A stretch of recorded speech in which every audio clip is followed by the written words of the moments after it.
So I've gathered together some of the principal points that I've found pertinent from two chapters of Essays on the Gita, the Yoga of the Intelligent Will, chapter 10, and chapter 11, Works and Sacrifice. So these are just some of the primary points that I uh, found really sticking with me. And there are many subtle aspects of this discussion that um, I will not be covering, but it's best to find from Sri Aurobindo's own words. So altogether, he explains that Arjuna shrinking from the task before him is based on an inaccurate and incorrect perspective, and that Krishna essentially proceeds to teach Arjuna how this is inaccurate and to coach him into a truer view. Krishna then proceeds to explain how Arjuna needs to develop an understanding based more fully in a true understanding of reality. Essentially, he says he's seeing it all wrong. And Arjuna thinks that desire for the result of action is the motive for doing it, and Krishna leads him into a deeper understanding that this is not the case, that our motivation should not be desire for the result of action. That should not be our motive for doing it, but that action is not for this purpose, for accomplishing a desired end. So Krishna explains that this perspective is based on an ignorance, and that it is also a bondage. And he tells Arjuna that he needs to instead to come to know the real source of works, the real source of action, how action really happens, and the high purpose of action. What he's leading up to is the right understanding of our relation to action is that all happens within the one. All is really contained within the one divine reality, proceeds from that, and occurs fully within that. So Krishna proceeds to point out that Arjuna is a very fearful man. Even though he's a great hero, a great warrior, he's afraid of many things. He's afraid of sin, suffering, hell, punishment, afraid of God, even afraid of himself. And Arjuna has these fears, even though he's a great hero. And Krishna further explains that the world is ignorant of its true reality, that though these fears haunt all men, they should not haunt Arjuna. People don't know God or the purpose of the world or even the purpose of their own lives, Krishna proceeds to say. And he goes on to explain that his yoga, Krishna's yoga, will bring deliverance and that no step is lost. Even faltering steps on that path serve to advance our journey. Arjuna understandably struggles with this. It's very difficult for him to accept. And Sri Aurobindo notes much later in the Gita Krishna's wonderful reassurance, which he gives much later, which is something that I think, all of us who are familiar with the Gita or want to become familiar with it find as a great message. This abandon all laws of conduct and take refuge in me alone. I will deliver you from all sin and evil. Do not grieve. That's just a wonderful raft to cling to when faced with any challenges. And certainly, this is very much what Arjuna needs to hear. Krishna seeks to enlighten Arjuna about the nature of his true self, the true nature of the world, and the source of his own action, explaining that because people act ignorantly from wrong intelligence and wrong will, they are bound by their works and suffer the karmic consequences. This wrong intelligence is the cause of fear, and also the roller coaster of emotions that humanity is prey to. It's the cause of our fleeting joys as well as the cause of our miseries. So if Arjuna and humanity of course, is implied, can free themselves from this wrong intelligence, then action can be done in freedom and with serenity and with a sense of peace.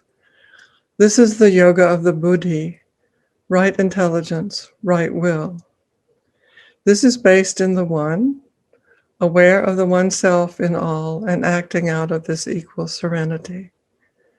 Acting from right intelligence and will, one is never driven by the myriad impulses of the superficial mental self, being attracted this way and that way, unfocused, darting here and there mentally, and probably also in our own actions. Sri Aurobindo explains that there are essentially two types of intelligence. The first is concentrated, poised, homogeneous, characterized by unity. The second is fragmented, desire-driven, with no single will or focus. Buddhi, mental power of understanding, unified intelligence, is in the Gita used in its large philosophic sense of the deciding and discriminating mind. I found in Sri Aurobindo's letters on yoga a quotation which I think will be helpful in understanding what is meant by buddhi in this context. Sri Aurobindo writes, "We use the word understanding as the nearest equivalent we can get in the English language to the Sanskrit philosophical term buddhi. By the understanding, we mean that which one perceives, judges, and discriminates, the true reason of the human being, not subservient to the senses, to desire, or to the blind force of habit, but working in its own right for mastery, for knowledge." So there are two possibilities for the action of the intelligent will, Sri Aurobindo explains to us. And it's pretty clear which is the preferable one. The first possibility is downward into the play of Prakriti and being subject to the gunas. The second, the alternative, is upward and inward toward what Sri Aurobindo describes as the settled peace and equality in the calm and unchanging purity of the soul, conscious, silent, and free from the distractions of nature. In the play of Prakriti, the downward direction, we are at the mercy of the objects of the senses. We are externalized, distracted, our mind darting here and there. We clearly need to choose the direction which takes us upward and inward. This is characterized by settled concentration and perseverance. Sri Aurobindo describes this poise as fixing the intelligent will in the calm self-knowledge of the Purusha. The first necessity for doing this is to be rid of desire, to stop our senses from rushing out towards the objects of desire. Our senses are excited by the presence of these, and we need to draw them back into their source within us. Sri Aurobindo very charmingly gives an example with the tortoise and the tortoise and its shell. He describes the drawing back of our senses from their attractions to things in the outer world as doing it. We should do this similarly as the tortoise draws back its head and its limbs into its shell. Sri Aurobindo describes the result as being quite wonderful, quiescent in the mind quiescent in the intelligence quiescent in the soul and its self-knowledge, observing the action of nature, but not subject to it. So this is very different from an external asceticism. It is not only a discipline, though discipline is required. Krishna explains that the source of our liberation is within us, not mind, not intellect, but will. Not will, but the Lord himself. The source of our liberation, our refuge, is the Lord himself. And he says, he must sit firm in yoga, wholly given up to me. If we can do this, then we are freed from attachment to the objects of the senses. We can act dispassionately neither liking nor disliking, tranquil, equal in all things. Sri Aurobindo explains that the yoga of the intelligent will leads to the Brahmin status as its culmination. In that state, we are not troubled by desires and longings. We experience great peace in the extinguishment of the ego in the one. An important point in this process is that the will is withdrawn from the usual motive of human actions, the prompting of action by desire. Arjuna is familiar with the renunciation of desire as withdrawal from life and action, the ascetic perspective. Yet Krishna nevertheless exhorts him to act. At first he regards this as contradictory, but Krishna gives him a new paradigm. Freed from nature, the three gunas, the liberation, the non-attachment is achieved by making all works a sacrifice and offering. Sri Aurobindo acknowledges that we cannot live without action, without work. Simply being and living is an action. We can either act from the ego sense or act for the divine. The spiritual necessity, the path of liberation, is to make all life and action a sacrifice, an offering to the divine. This means to do all work with sacrifice as the only object. In the Gita, Krishna says, by doing works otherwise than for sacrifice, this world of men is in bondage to works. For sacrifice, practice works. For sacrifice, practice works, O son of Kunti, becoming free from all attachment. Here, let's reflect on the meaning of the term sacrifice. I found it helpful to consider some of Sri Aurobindo's comments on this in Letters to Disciples. So I'll read two of these brief quotations.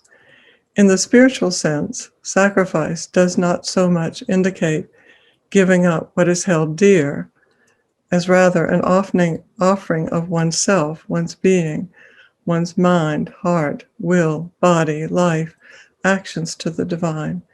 It has the original sense of making sacred, and it is used as an equivalent word for the word yajna.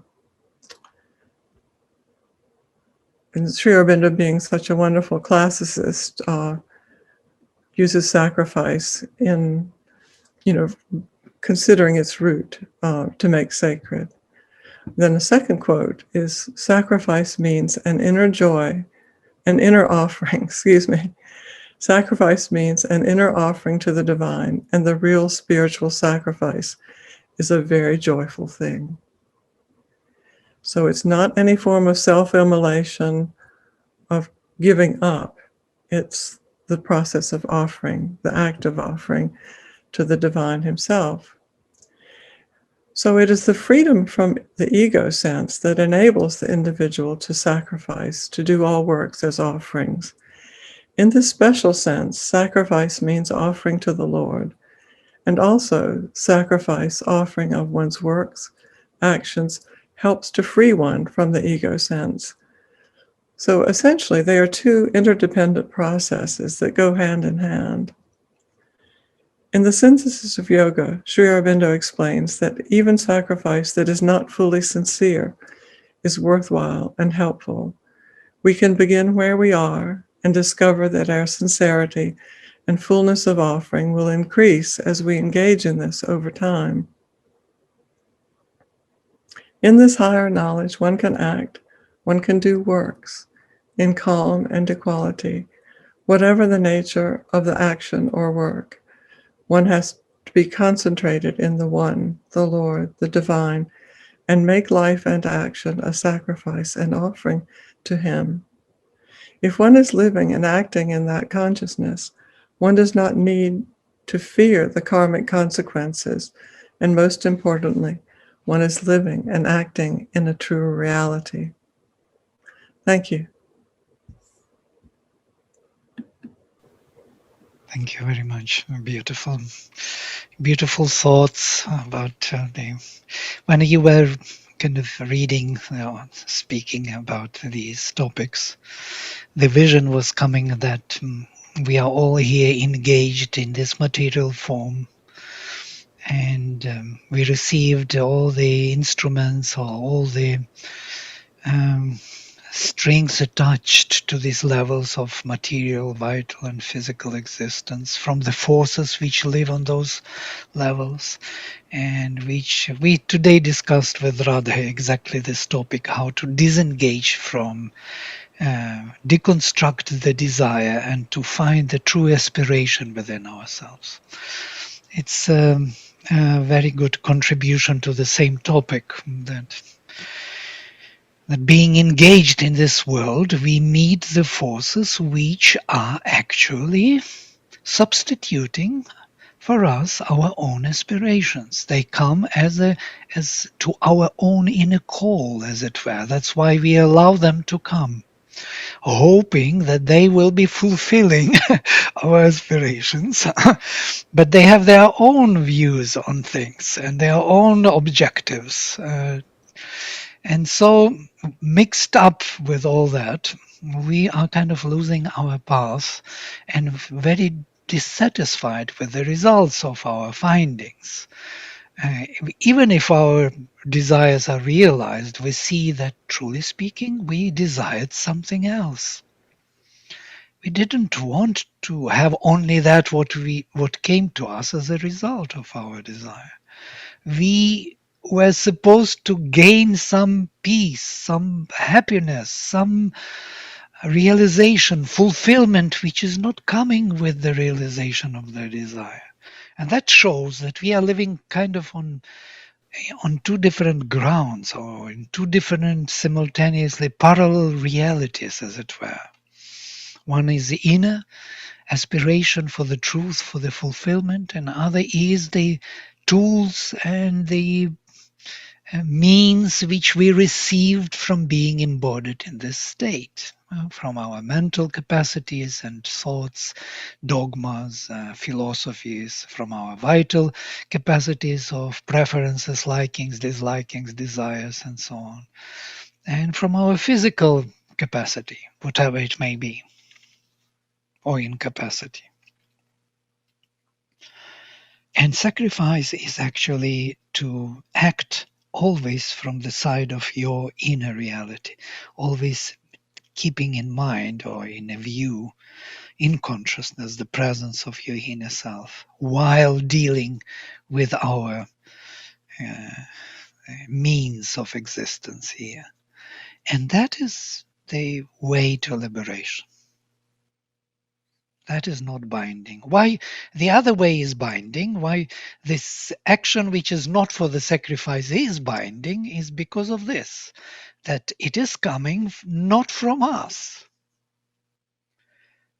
Those forces have their own objectives, and we fulfill their objectives. That's why it is binding us. We just don't know it. We don't see it.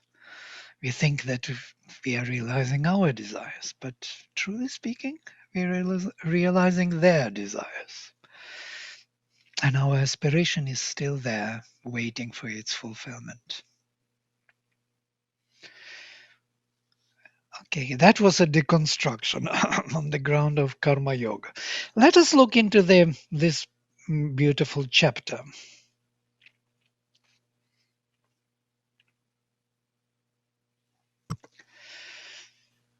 Om Arjuna Uvacha Jyayasi Chit Karmanaste Mata Buddhir Janardana Tatkim Karmani Ghore Mam Niyojayasi Keshava Vyamishrena Vavakyena Buddhim Mohayasi Vame Tadekam Vadanishchitya Yena Shreyo Hamapnuyam. So the question from Arjuna. Jyayasi chet karmanas te mata buddhir janardana.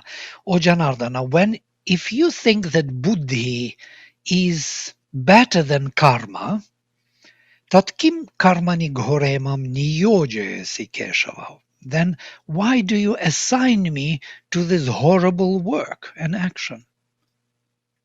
He is still bewildered by this.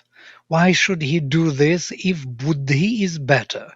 If some higher, loftier state of consciousness in which you can see things from that philosophical point of view, as it were, beyond senses, why do I have to be engaged with senses and do horrible work?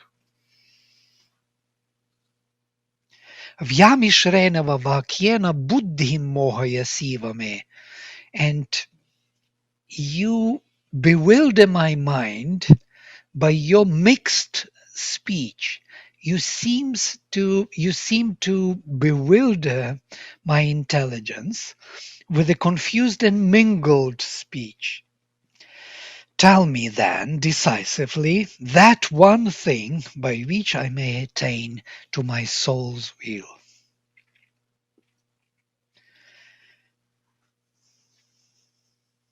Tad ekam vada. Tell me one thing.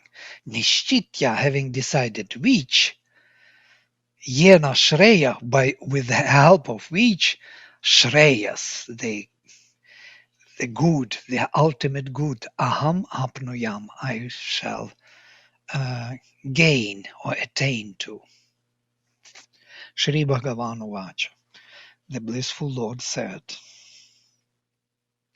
Lokesmin, and now instead of telling him what to do, he says to him about double foundation.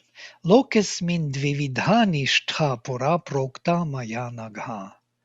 Jnana yogena sankhyanam, karma yogena yoginam. In this world, twofold is the self-application of the soul, by which it enters into Brahmic consciousness. As I before said, O sinless one, that of the Sankhyas by the yoga of knowledge, and that of the yogins by the yoga of works. Which word there means soul, Vladimir? Which Sanskrit word is translated as soul? Well, there is, yes, the self-application of the soul, dvividha nishtha. Nishtha is the foundation, literally. Why he says the soul is kind of difficult to. Nishtha is the establishment within. Maybe that's why the soul. Some foundation within. Ni means inwardly, stha foundation, staying within. So loke asmin dvividha, double foundation, pura prokta maya nagha. O sinless one, by me was declared the sinless, double sinless foundation. What is this double? What do you think? Well, he says here, Jnana Yogana Sankhyanam, for the people of Sankhya, of the temperament of philosophy, it is Jnana Yoga. He will speak about Jnana Yoga more. Yeah? It is yoga by knowledge, or Svadhyaya. And we will have to look into Svadhyaya and understand how the yoga of knowledge is performed. And Karma Yogana Yoginam. And for the yogins, it is Karma Yoga. So for Krishna, yoga is karma yoga and not philosophy. It has to be done. It has to be experienced. It has to be practiced. It is not that what you think or realize in the mind. It's not enough. But both lead to this fulfillment of Brahmic consciousness. And he will speak about this, that there is no purer way than Jnana Yoga, than knowledge. He will reconcile between knowledge and action very soon. He will say that all the action here in this world done for the sake of knowledge only. We are doing it to get to know ourselves better. There is no other way to do here anything. There is no meaning in doing anything here, only to realize oneself better and better, to become aware of oneself. Na karmanam anarambhan naishkarmyam purushoshnude, na cha sanyasana deva siddhim samadhigacchati. not by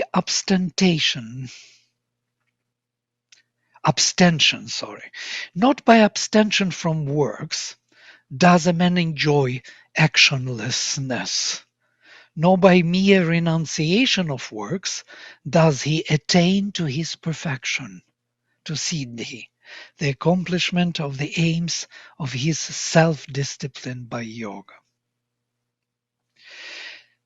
Na karmanam anarambhan naishkarmyam purushoshnote. Purusha does not arrive at actionlessness by not beginning or not starting the works. By not beginning anything to do, he will not arrive at actionlessness. So by doing nothing, he will not arrive at doing nothing. You have to do something to arrive at it. You have to do a lot in order to arrive at this actionlessness. And at the same time, nacha sanyasana deva siddhim samadhigacchati. And you cannot arrive at success or at the accomplishment or realization without sannyasa, without renunciation. This is a bewildering for the mind. Yeah, mind is so used to these oppositions that that kind of getting lost immediately. So, but practically speaking, this is the solution. So, without sannyasa, the realization of action is impossible. Without not doing action, to arrive at actionlessness is impossible the same way. So one has to do something, and one has to do it with renunciation of desires. From the desires, we have to remove ourselves, our motivation of action. And that's why we have to renounce the fruit of actions. Yeah? Fruit is the binding knot of us to the desire and to the forces which are acting through us, not to our own inner aspirations, but to the forces which are outside and have their own objectives, and fulfilling those objectives through us. Nahi kaschit kshanam api jatu tishtatya karma krit karyate yavashach karma sarvach prakriti jayar gunaich. Because no one, even for a moment, can stay a karmakrit without doing the action. Karyate yavashach karma. And karma is done hopelessly, or helplessly. Sarvach prakriti jayar gunaich. By the modes born of prakriti. Would the modes be the gunas? Right. Yeah. The modes, gunas. Gunas are doing this whether we want it or not. Whether we have something else in mind, gunas will be doing. Gunas rotate in gunas, as he will say later. And whether we think that we are doing it or not, the gunas are doing the real work. So if we disengage our consciousness from this, and we will look at the gunas rotating in gunas, we will be able to find our unborn true self, which is actually a true witness to what the Prakriti is doing. But we are so engaged and so identified with the result and fruit and motivation and desire. Desire is that which is binding us to that motivation, as if we are the doer, that we don't even see it. So we land ourselves into the hands of Prakriti, and she does whatever she wants with us. There is a beautiful canto in Savitri, The Secret Knowledge, yes? And there he speaks about this, how Purusha gives himself willingly to Prakriti, and she does with him whatever she wants. and he fulfills all her caprices and all her whims. Yeah? She can do with him whatever she likes.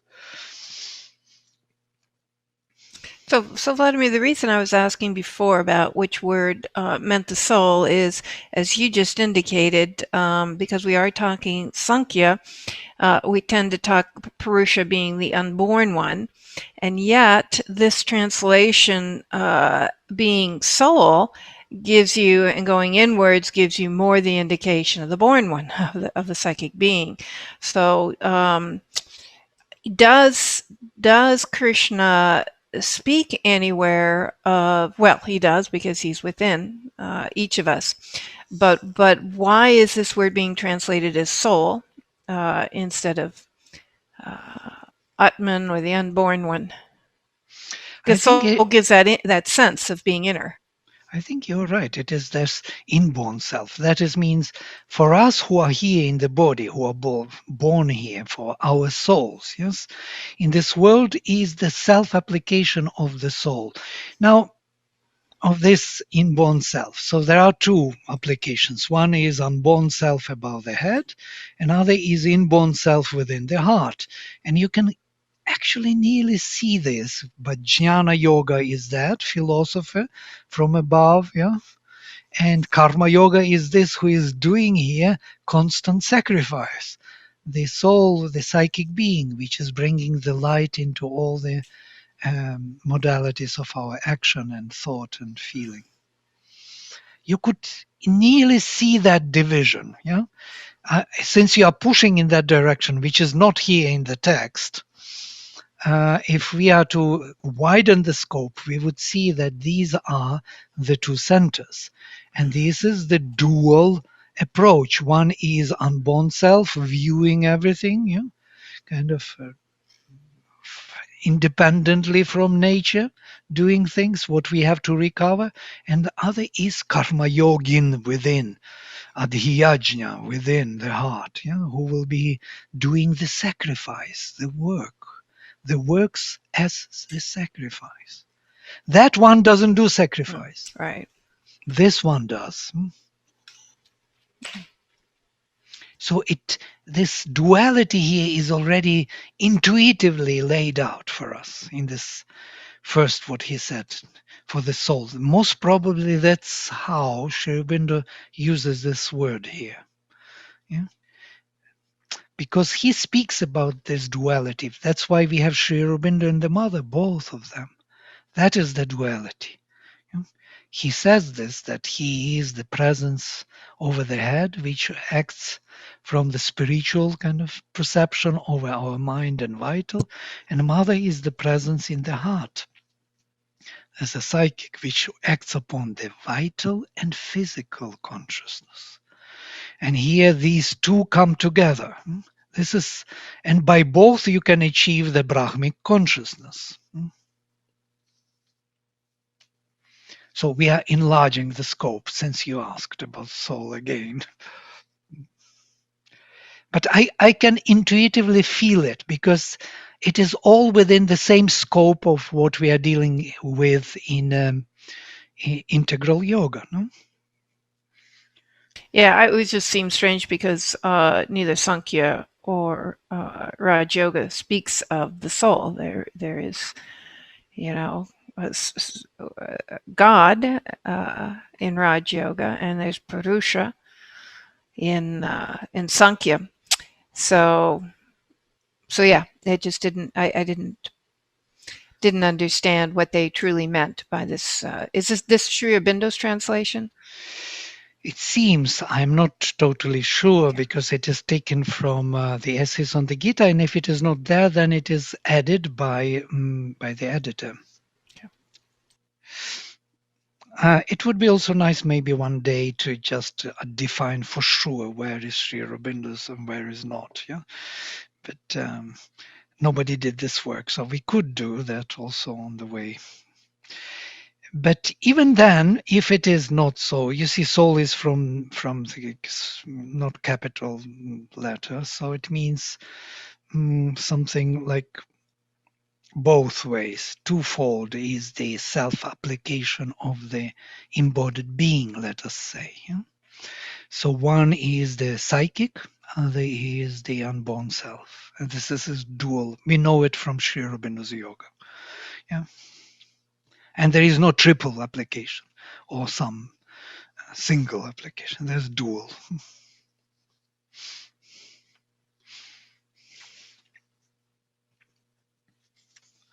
All right, great.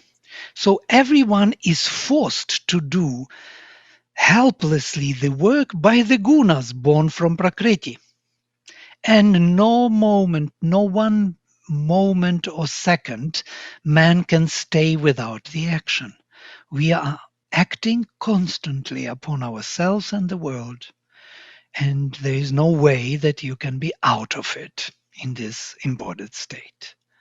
So if you want to arrive at this actionlessness, or the state in which you do not act anymore, you will have to do something. And that's what Karma Yoga is about. He will tell us what we are to do in order to arrive at that state, to be aware of our state in which we do not act. Karmendriyani samyamya aste manasasmaran indriyarthan vimudhatma mityacharah sauchyate. We were doing this already, no? Feels like we read it, or maybe it was in another presentation.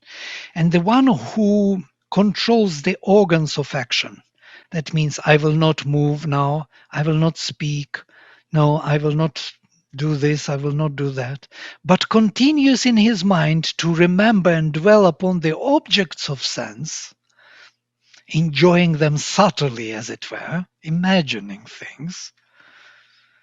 Such a man has bewildered himself with false notions of self-discipline. You can enjoy the whole world in the mind. You can enjoy ice creams and being rich and being loved and being this and being that, and go on, feed your senses till you are losing you're fainting from this delight of existence. This is something very important, because in our yoga, what we do, we usually reject the actions of karmendriyas and we fall into the lap of jnanendriyas, where they recreate all the activities for themselves in the mind. So you can sit in the cave in the Himalayas, look at the wall. That's why most probably Bodhisattva was sitting for 9 years in front of the wall, trying to get rid of those impressions in the mind, because there was nothing else to see but the wall. But it took him 9 years to really clean up the consciousness. Because otherwise you can go into imagination or into the enjoyment of subtle indriyas, in the subtle worlds. By the way, there is a very beautiful book, Rosenkreuzer, it's called, written by Vsevolod Solovyov, one of the occultists in Russia. And there, this occultist, he built for himself the worlds in which subtle worlds in the occult plane, in the vital plane, where he could disappear as a king. He had his kingdom there. He had his servants, his wife, queen. He had his feasts of food, music, everything, palace of enjoyments. And he was going there often to enjoy himself into that subtle world. And then he came to the queen, and the queen was the Yekaterina II, who was actually, mother claims that she was the Vibhuti of Yekaterina II. And she told him, you see, you are living in these worlds and they are not real. I am living in the real world and I am ruling the real country. You build up And then what interesting was in that book, he went into those worlds and he noticed that his servants, whom he created in his mind, his wife was already betraying him with some general, queen. He noticed that they have their own will, separate from him. And he was so disappointed. And he saw that the queen was right. Ekaterina II was right, that it wasn't true power over nature. It was his own wish, his own power, occult power, which could create for him the worlds. It wasn't true. It wasn't real. And then he changed. So it's an interesting book about this, that in the subtle world you can enjoy the world totally, create your worlds, but it is a false notion of self-discipline. Yastvindriyani manasani yam yarabhate Arjuna.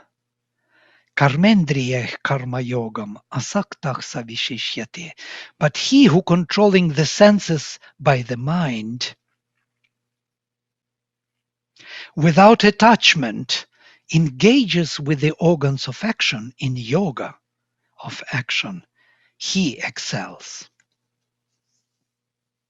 The one who withdrew the senses from the object of sense, as Marta was mentioning today, as the tortoise withdrawing the limbs under the shell, he is in possession of himself. And now, being in possession of his own self, he can engage in any activity without expecting any result, without attaching him to the desires, to the fruit of action. Yeah? He can introduce that sense of the spirit, of his spiritual freedom into the action. Niyatam kuru karmatvam, karma jyayo ya karmanach, sharira yatrapi chate, na prasidhyet ar akarmanach. Do thou do controlled action. Do the controlled action. Do the activities. Niyatam, controlled. Tvam, karma jyayo ya karmanach, because action is greater than inaction. Even the maintenance of thy physical life cannot he affected without action.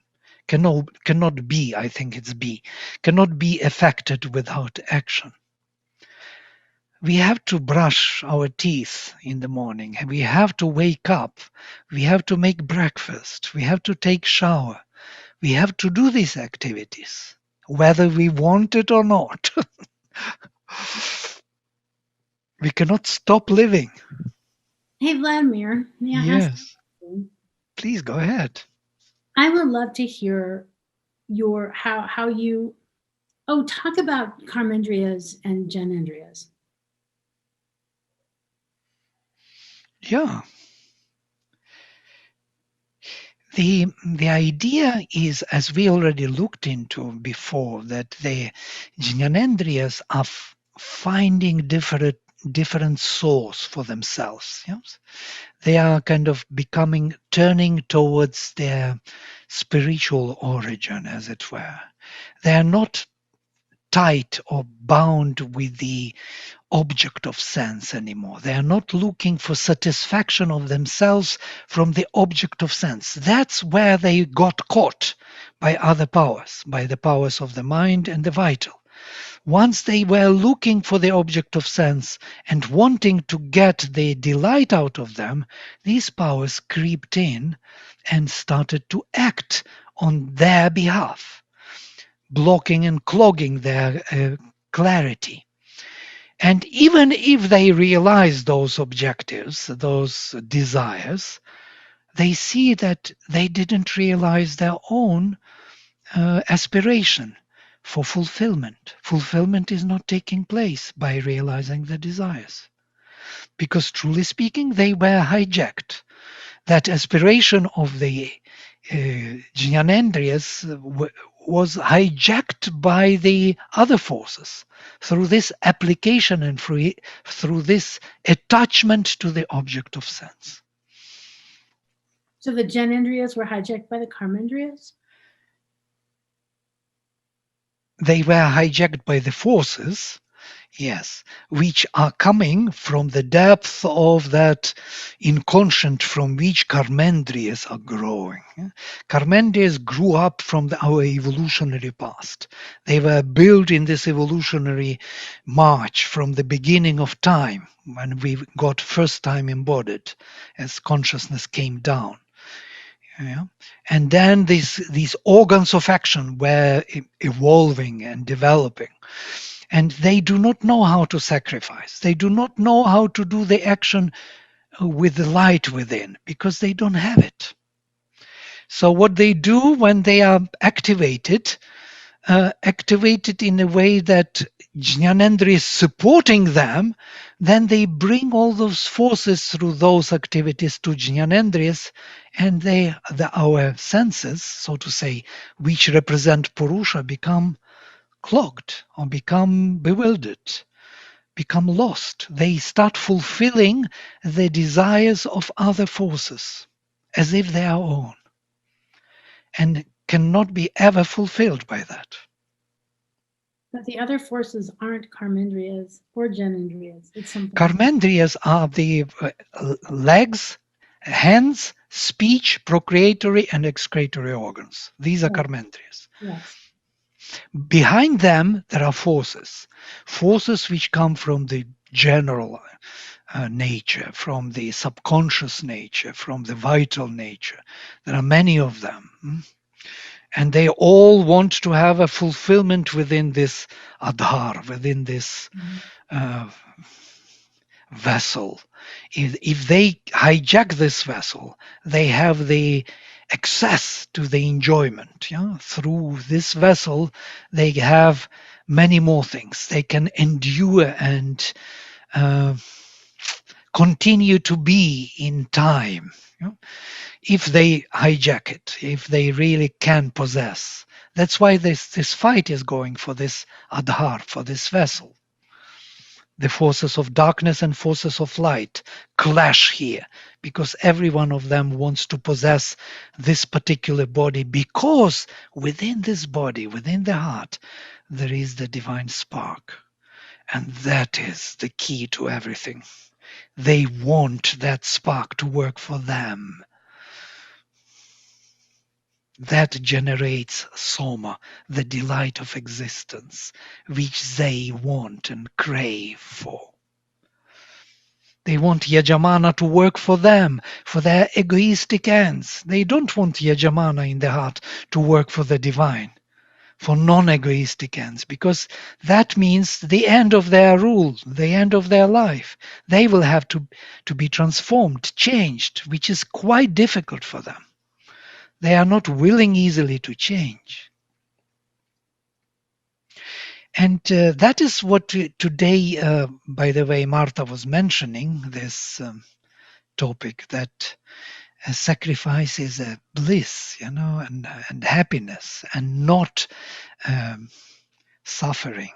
But for these forces, sacrifice is suffering, because they will have to change. So we can look at this sacrifice as a double process, yes? For the soul and in its expansion in this, in the means of its own, it is the joy, definitely. If we look from the soul's perspective, it's a joyful act. It's a sunlit path, sacrifice. But for the unconscious forces in us, those who resist, do not want to change, want to possess our vessel, for them it is a painful process of transformation, and they are not willing to give themselves. They are willing to fight, and they are suffering from it. Suffering to the extent of their kind of limited being, yeah, that narrow being has to be widened, and when we widen the narrow being, it's quite painful for them, as it were. But once it is widened, they are very happy. Once it is transformed, they have no problem with it. They welcome the change, but in the process they resist. So are the Gyanendriyas the subtle senses of the mind, like besides the normal organs of legs, hands, speech, like the Gyanendriyas are the subtle senses or something? Like what exactly are they? What is our, yes, what is seeing, hearing? What are these? Yeah. These are Karmendriyas, right? The sense These are of Jnanendriyas. Jnanendriyas is seeing, hearing, and touch, also smell and taste. These are Jnanendriyas. Yes? They are the projections of the Purusha. They are representing the universal Purusha. You remember in Aitareya, they all came from the universal Purusha and plunged into the darkness of inconscient, from which they built evolutionary these individual Purushas or individual beings. So, look at our body. Our body is an embodiment of these faculties. Our body exists only for the sake of these faculties to function, to see, to hear, to speak, to touch, to move, to understand, yeah, to feel, love. That's what it is. The body is the embodiment of these universal faculties of Purusha. Now, can they bring universal Purusha into the action here, to the surface, or they would be hijacked by other powers from the realms to which they entered, and by the means of those unconscious forces? And that is the battle. And we can feel it within ourselves. We have in us the part which is unconscious. It is our body. We are not very aware of our body. We are not aware on the surface of what we are. We are not aware of other beings outside ourselves, even within ourselves, within our body. We are not aware how it functions. We are not aware how we are thinking, how we are feeling. It all comes to us somehow, and we do not know where it comes from. We are so unaware. And deeper, when we go into the heart, we find somebody who is totally aware of himself. And so there are gradations from absolute awareness of ourselves to less, and total unawareness on the surface. So we have the full gradation of possible levels of awareness. So we are of double nature. I was struck, if I can jump in, Yeah, please. Well, you're most welcome. when Martha was talked about how fear dominates Arjuna. You know, and I think that's what you're talking about. I mean, I'm either living in fear or I'm free of it, maybe. I mean, I'm very aware that I can look back on the last 10 years of my life and I have made major life decisions based on fear. And a little bit of faith too, but I keep seeing this Abhaya Mudra, right? All these gurus have this going on, right? All my little deity statues have this, you know, fearless. And I'm like, how do you do that? So, I mean, I'm terrified of everything, if I'm really honest. I mean, I'm afraid of fear. So, and, you know, so here I am. I mean, I have to act. I can't stop seeing. I can't stop smelling. I can't stop hearing. You know, I could tell you I'm going to sit here and engage enlightenment, but I'm going to get up and go to the refrigerator and I'm going to eat. I mean, you know, That's better. Yeah. So here it says, you know, so I'm going to control the senses by the mind. Well, it's an age-old question. I'm so dry. I mean, does right action lead to right thinking, or does right thinking lead to right action? We need both, Both right action and right seems to be. thinking. Yeah. There has to be some discipline, and I have to cultivate the sattvic, because Rajatama will just become like a tornado. So And if tornado comes, you have to take it as it is in its own time and space, right. yes, and see Yeah. where it belongs and why it is there. Yeah. So to say, engage with it from the Buddhist point of view, as it were. Understand what understanding is a good word for Buddhi. Understand why it is there, what it is that here to do, and let it do it. Don't be so much kind of trying to do something else on the top for some Mm. other reason. See what it does, why it is there, right? But about fear, what you said, I'm afraid of fear, is amazing, because in Sanskrit, actually it is used in double ablative sense. So from fear, from someone, I am afraid. So I'm shrinking from the fear of from someone. So I'm afraid from. It's interesting why from, because fear is actually shrinking. You shrink back to yourself. You cannot expand. You cannot include your periphery into yourself. You see that periphery is not you. This is not you. That is not you. Wherever it is not you, you do not know what to do with it. And so you shrink. You are afraid. We are constantly afraid because we see everywhere not self, not ourselves. We see something else. It's not me. This is not me. That is not me. I'm not there. I'm not here. I'm nowhere. So this is a constant fear. No? I'm kind of shrinking back to myself. This is me. This is here where I am. This is okay. That everything else is wrong. Everything else is in question mark, whether I will be there at home or not. That's why I have to manipulate to try to be liked, to like people. I start, projecting myself as a good person. Why? Because I want to get rid of that fear. I want to find myself in them and them in myself. I want to relax for some time. Yeah. That's why this idea of the house, griham, is that which is holding everything where you can relax, actually. Be yourself. It's your home. You don't need to shrink every time from everything to yourself, because that is your extension in which you can be at home. So going to the fridge and reaching out to something, it's actually you.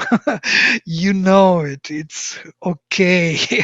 There is no need to shrink. There's some kind of self assertion, self establishment in the wider context.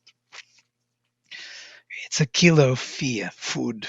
You can eat a lot and feel a little heavier, and then you feel, okay, I am fine again. I'm not alone. Food is within me. Right. Thank you. Yeah, it's a profound question about fear. Yes. Well, and Somebody it else. does seem like this is hitting on it when he's really telling me that I'm not even really ultimately in control of my actions. I mean, I am, but I'm not. It's and that's so surrender seems to be interwoven through all of this on some level. It's a journey, I guess, of discovery. So that's Yeah, I don't have it's much very to- rare that we act without any fear. That means, but really any fear. It is very rare that it is happening. But when it is happening, we don't even notice that we do anything, because that is the right action.